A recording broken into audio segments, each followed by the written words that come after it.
Welcome to the CTA podcast. Join us as we critically examine the ideological capture of the psychotherapy field.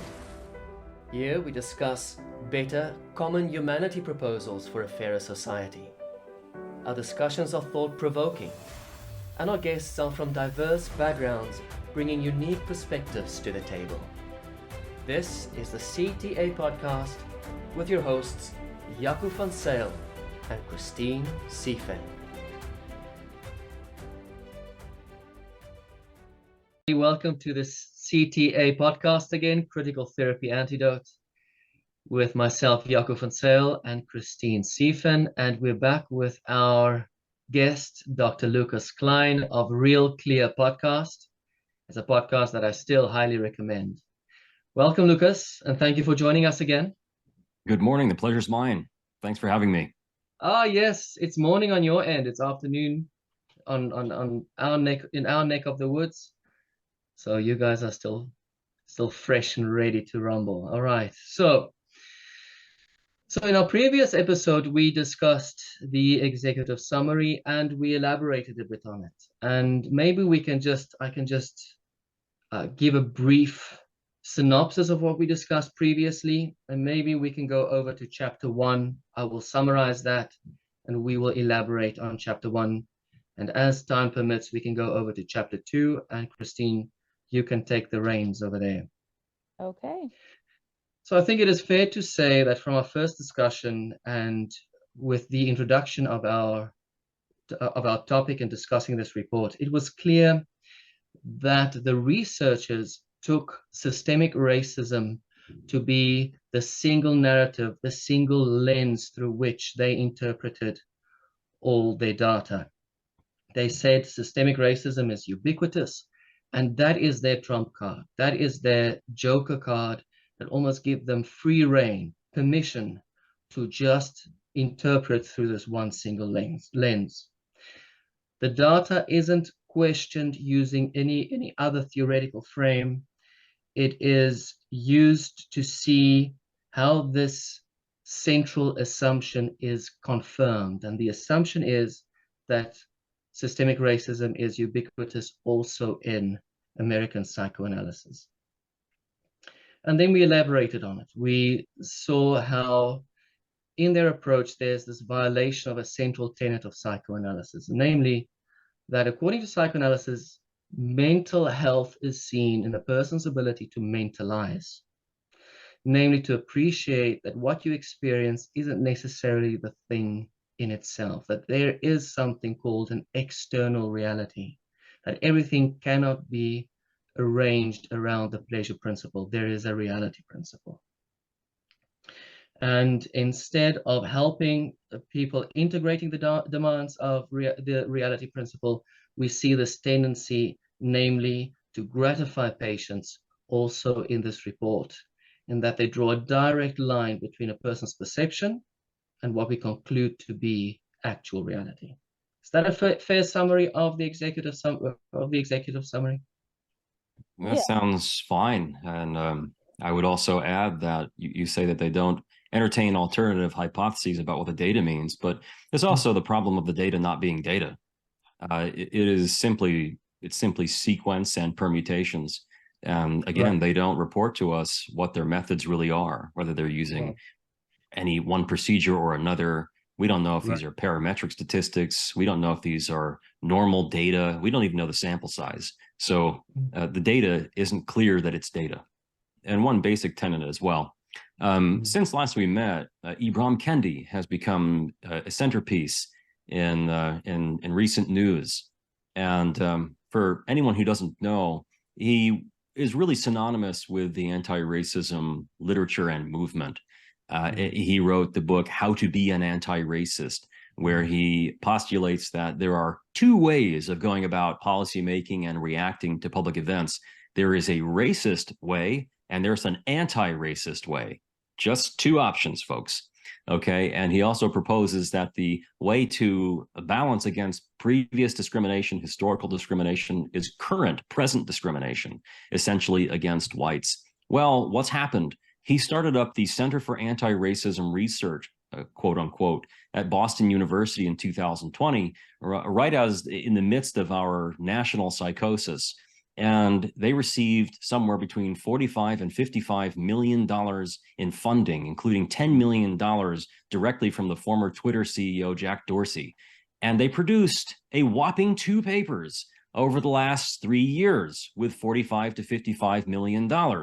One of those papers was entitled Racial Inequality in Organizations, a Systems Psychodynamic Perspective, which I thought was rather interesting given the topic of our paper here, or of our meeting here, and the Holmes Report.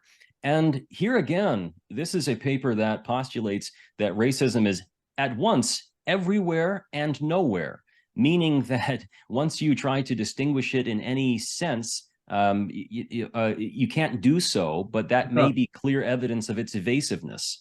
And they use various psychodynamic phrases and so forth, but it's just an opinion piece. It's not, there's no data here.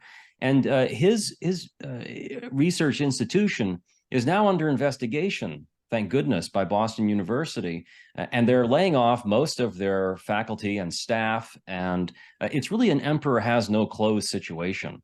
And the Holmes Report comes from a similar, almost identical ideology, where I don't think they even feel like they have the requirement to provide proper research. I've been scratching my head. How could APSA allow a paper like this to percolate through into the ranks and out into the public when it's obviously so shoddy? It lacks even a semblance of proper design. And I think they have the same affliction that Ibram Kendi seems to suffer with, which is that they don't actually feel as though they have to prove their ideas are substantiated by any kind of measurable evidence. They simply know they're right, and they're going to show us that and tell us that they're right. The paper is simply a sort of laborious and exhaustive path towards telling us exactly what needs to happen. Really, most of the paper is filler from the beginning to the end, and it is the beginning and the end that matter. In the end, we need to be told that we're all racist. If we think we're not, we really are. And there needs to be an anti-racist institute that looks over everything we do. That's really that's the end goal. And so this is a moment where the very basis of this kind of outlook is being torn asunder by its own incredibility, as is the case for Ibram Kendi.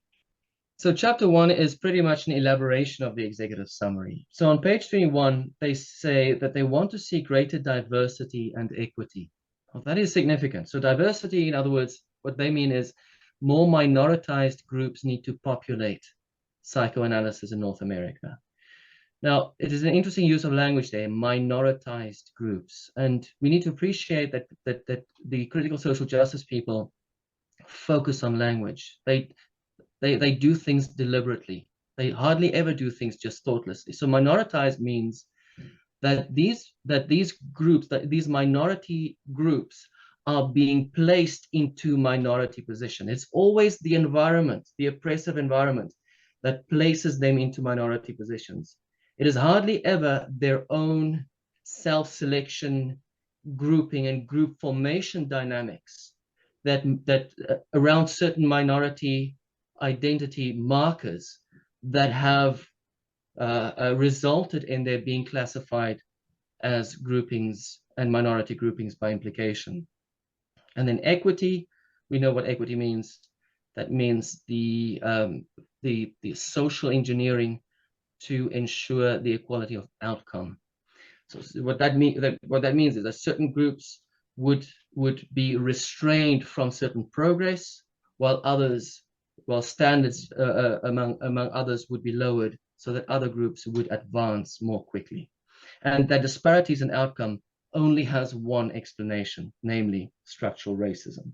What bothered me a lot, well, there's a lot that has been bothersome and distressing, but recently in New York schools, and I think this was last year, it was either 2022 or 2021, they decided in K through 12, specifically in high school, to drop the gifted program curriculum. So they wanted to drop that, including AP, advanced placement classes, because they thought it was racist that minorities would not be able to keep up with the curriculum and would therefore fail the class and would therefore feel horrible about themselves. So rather than insisting upon improving education across the board and lifting all of the students up to a higher standard with an expectation that they're capable of reaching it, the idea was to remove it altogether and drop the standard. Therefore, it's anti-racist because BIPOC, who should be completely insulted by that, cannot rise to the occasion to take gifted program classes. This is an insult, and anybody who's of color should take it that way. It is interesting that they don't consider that to be a racial enactment. Oh, no. To just assume that BIPOC members would not measure up and that we need to lower standards for BIPOC members to. Correct. And they're doing it in some California schools too. Right. New York was the first to spearhead, I believe, and California's following, of course, because that's what we do. Yeah. Yeah, the implicit bias of low expectations. No, there's no rigorous discussion of methodology. Again, no weaknesses or limitations or the theoretical framework that's being used, weakness, limitations. Why, we don't know. It is rather muddled.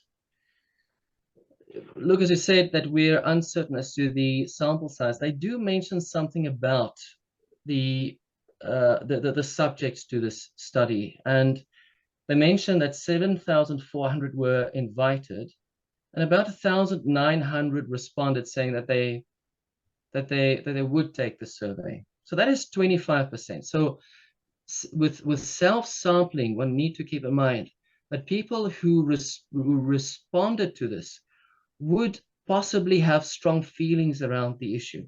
So how do you control for bias? Well, it's a self-selected sample. And in that section, I wasn't able to locate it. Did they actually say how many ended up taking the survey and how many were dispersed across races? No, and that is correct. They don't say. The two tables they do list. So they divide their sample into candidates, faculty, and clinicians. The two tables they mention or they give indicate to us that about I think it was 600 candidates took the survey and 300 more, that's faculty, or the other way around, took the survey. So that's 900. But you're having to piece that together, Jaco, aren't you? Right. No, absolutely. Have you ever seen a research paper presented like this where you have to construct the sample size and infer what it might be? Not only that, of the candidates, only 61% provided demographic information. So almost 2/3 provided demographic information, a third did not. Only 74 faculty provided demographic information. So what do they do with the other, say, 40% of the candidates who did not provide, or with the other 25% of faculty? They don't discuss that anywhere. So who's that economist who said statistics is like a bikini? What it reveals is suggestive. What it conceals is vital. Right. So it is also moving from the survey to the interviews. It is unclear how the participants were selected. They just say, I think 55 psychoanalytic candidates were interviewed and 53 faculty and 18 of a different group. How those were selected, nobody knows. And that is very important. It could be that they self-selected, that they were interested in this topic from the beginning. And who might be interested in this topic? Not me. This topic nauseates me. So I wouldn't be a person who would come to an interview or fill out the survey. I don't have time for it. But people who are quite interested in DEI mandates and initiatives probably would sign up to be engaged in this process.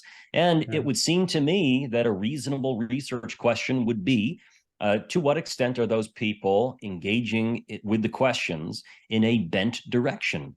Are there predilections influencing the way that they're answering? That's, of course, unavoidable. Why wouldn't you have measures of, say, paranoia and so forth? Why wouldn't you give every one of these people, it's a very small sample size from what you're describing that actually ended up constituting this data. Why wouldn't you provide them a broad measure of paranoid ideation?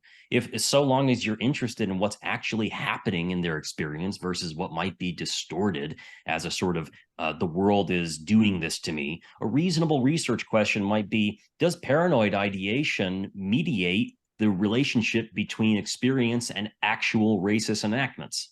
That's a good question. They don't bother asking it. We had these, and I'm just going to use an anecdote here because I was in the education system on the higher levels of academia. And there are people who are specifically chosen to take surveys like this. So they're also interested in the topic, but some of these people have been commissioned by the school or by the person that's leading the research or leading the workshop, whatever it is, fill in the blank, because we had a lot of this going on where I used to teach. They would select who exactly they wanted to be respondents in the surveys themselves, and who would be part of the panel discussions sort of afterwards that would frame the whole piece and also would be delivering the results. So it is very specifically hand-picked, whether you're interested in DI or somebody has come to you and said you've been selected to do this because they're vocal in class, let's say, about these issues, which have no place in the therapy room, but they happen to be vocal about it in class. So they're commissioned in order to respond to the survey. So there's also that bending, if you will, and the bias there is astronomical. I mean, it's you know, completely fabricated. What they want the result to be at the end is fabricated by who they've chosen to participate. So it became clear to me, Christine, that these researchers already had an answer. All they wanted now was some form of faux legitimacy, some form of material, information that they could talk to such an extent that the evidence would eventually confess to the answer they already had. This wasn't an open-ended type research. I mean, to have unstructured interviews, that is an art. To be able to interview consistently is an art, so as not to bias any one group over the other. So their main methodologist gave interviewers an hour training in how to do these interviews, as if that would be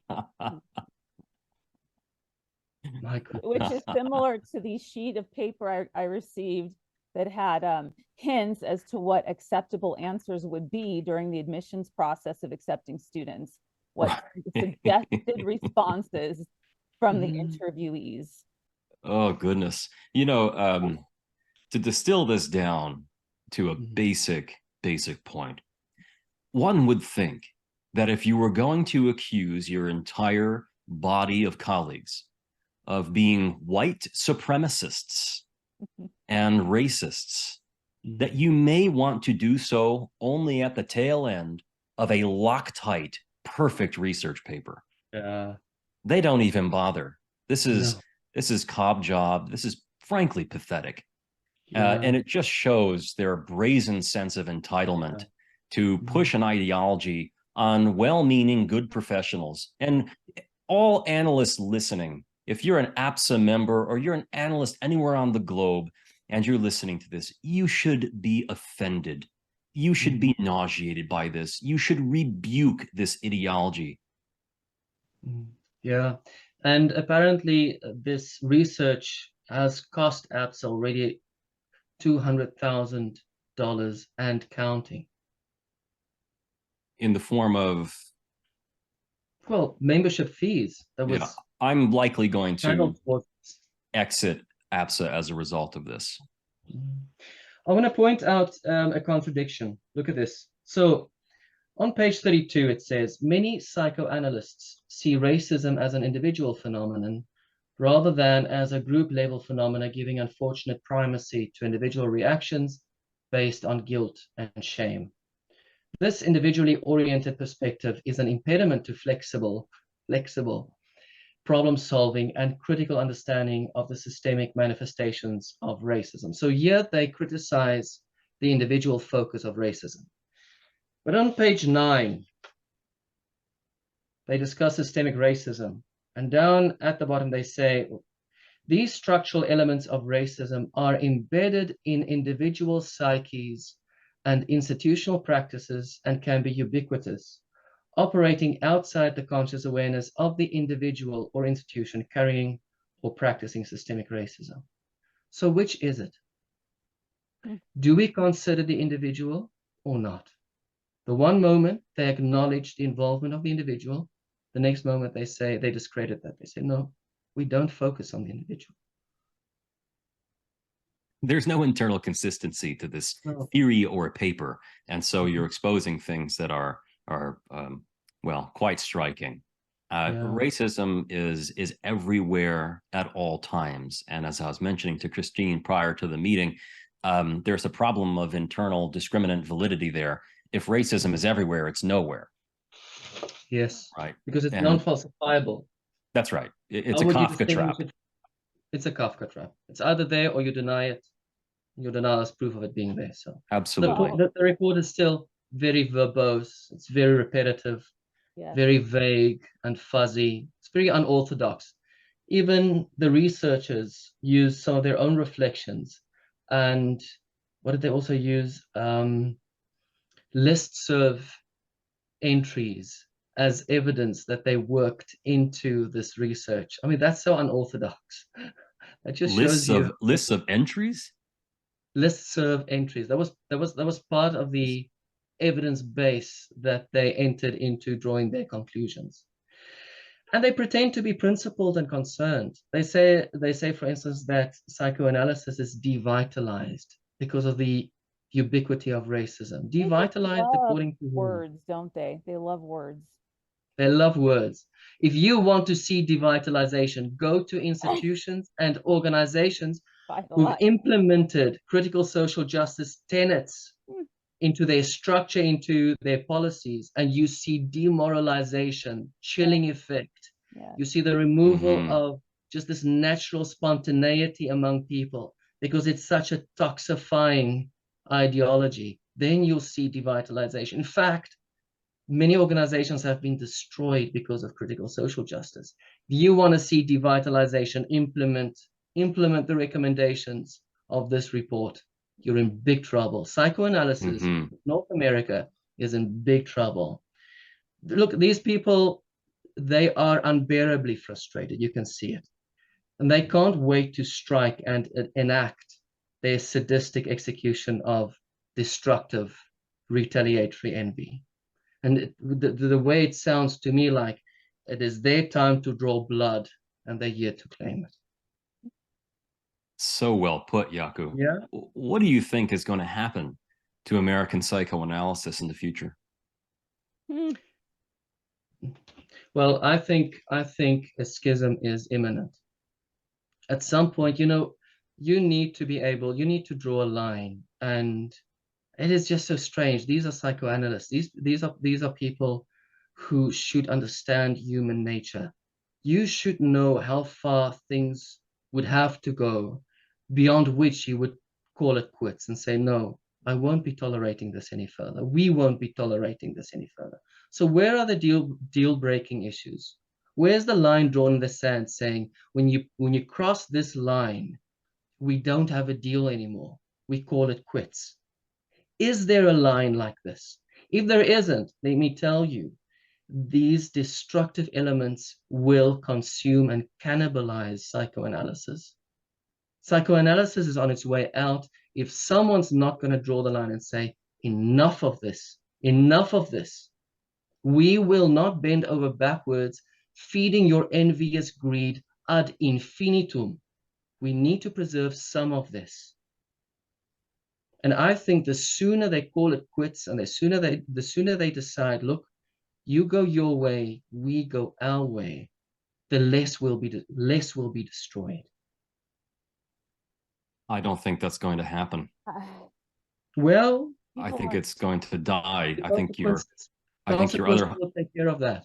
Yes, I think your other hypothesis is more likely. I don't think there's going to be any kind of resistance or strong stand on behalf of the people, the good people in American psychoanalysis. As I'd mentioned last time, you can find a YouTube video of the Zoom meeting that APSA held with various senior analysts around the country, and they were just so deferential. They were so quiet and muted, and none of them came out and spoke like we're speaking here. And this is what it's going to take. It's just that people like us have no interest in being a part of this kind of gnashing of teeth in the midst of these institutes. I certainly don't have no time for it. Life is short. I think they're going to destroy the institute from the inside, and they're already doing so, both interpersonally in a relational sense across institutes, as you've mentioned. Your description of demoralization is utterly, profoundly important. I have noticed in my colleagues a large degree of demoralization in recent years, that even individuals across society are being saturated with this ideology and coming into therapy sessions already unable to exculpate themselves out of anti-racist and SJW positions. And it makes the job of therapy quite difficult for the common therapist. And so you're seeing this demoralization writ large across the mental health field. It's a much broader problem. It just seems to me that American psychoanalytic associations are just now tasting this vile flavor. And I don't think they're going to recover from this, frankly. The thing is, the embeddedness in the institutions is the problem. You have these people that are being trained to go out there and be the next generation of psychotherapists, psychoanalysts, etc.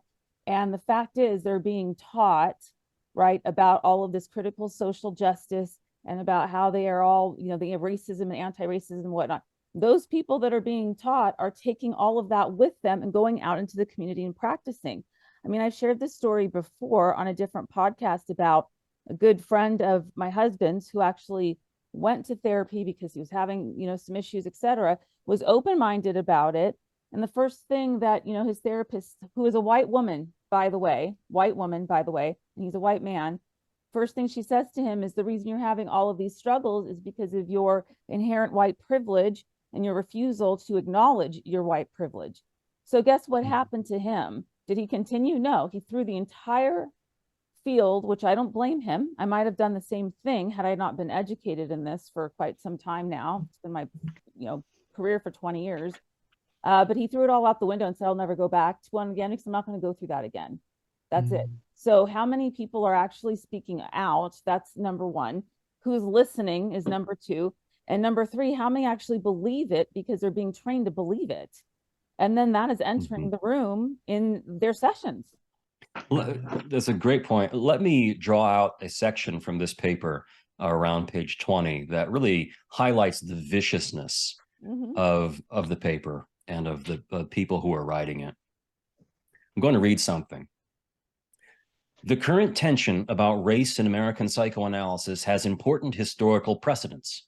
Freud othered and then extruded early psychoanalytic pioneers who differed from him. They were considered deviant. American psychoanalysis was built on exclusion by limiting training to physicians until the force of a lawsuit required unencumbered disciplinary inclusion. There was a decades-long silence among psychoanalysts about the Holocaust. The persistent silence delayed for much too long exploration and understanding of the fact that the Nazis used racialization of and racism towards Jewish people to support and defend the Holocaust. Folks, psychoanalysis is almost an exclusively Jewish tradition. They are accusing Jews who would have, at the time of these accusations, just have recovered from, come out of, lost people to Holocaust camps, their own family members. They are accusing those Jewish Americans of being what? Anti-Semitic by their silence? This is beyond the pale. This is vicious. And it's also stupid. Let's be frank. It's stupid. Obviously, Jewish Americans who had recently had family matriculate from Germany, from Austria, fleeing the Holocaust, and who had lost loved ones, who had had a cultural trauma enacted upon them by the worst terror that the world has ever known weren't speaking about something, perhaps for other reasons than some sort of inherent anti-Semitism. This is a bizarre section, and it highlights the viciousness of this ideology. Yeah. How uncharitable. How low can you can stoop? Say that again.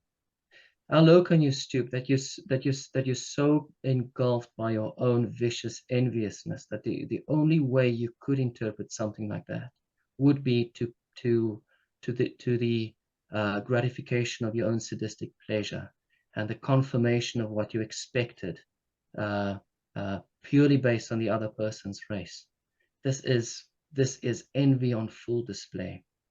It's envy and it's subsequent destruction, if we're all a bit Kleinian about it, right? And this section here and others like it, if you're a training analyst and you're listening, if you are in the administrative ranks of an institute, you need to grow up and get bolder. This is upon you, and you can't be muted, and you can't be scared. You have to be brave and courageous and stand up. Listen to what they just said. Re-listen to what I said just a moment ago. This is upon you. This is not a time for quietness. This is not a time for carefulness and muted discussions amongst you and your other wizened colleagues behind closed doors.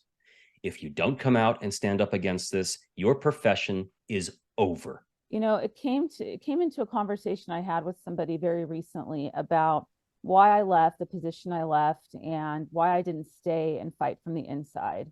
And I just wanted to know your thoughts, both of you, on the benefits of doing that. On the one hand, the argument is if you stay on the inside, you can fight and from within, and you can create a change that will hopefully multiply and grow as it will. If you leave and you make a big statement as to why you're leaving and go off and pursue something else like this, like coming to CTA, for example, in my case, that you're taking a stand, you're being bold, and that's the way that you're speaking out. And I just wanted to know what the two of you think about each of those positions, because some of us are just leaving, and then there are people that are staying and keeping their heads down. Which is it? What do we need to do? Do we need to stay and actually be vocal within, or do we need to speak and leave on and speak on platforms that are going to have more, open-minded, conversations and dialogue? Is the institution scenario too corrupt is my question, I guess. Yeah. Are you better off leaving? Right. I think there are a few factors one needs to consider. And I think the first factor is to understand the psychology behind this movement to begin with. And this is an envious psychology. It is a philosophical sophistication of very primal and destructive envy. And like Klein said, of the 7 vices, there is a huge difference between envy and the other 6. Well, each of the other 6 violates one value. Envy violates all values. So you can stay and you can try and get the other person to reflect critically, but that would demand of them to have the capacity to not self-idealize. In other words, and they would have to face their own guilt, their own contribution to realizing how destructive they have been. Who would be prepared to do that if they've already demonstrated such deep character pathology? That's the first thing you need to keep in mind. For you to stand to hope that they would eventually become satisfied, they would eventually realize, look, we've been sufficiently destructive. We'll call it quits now. We'll start cooperating. That shows an ignorance in understanding human nature. That's not going to happen.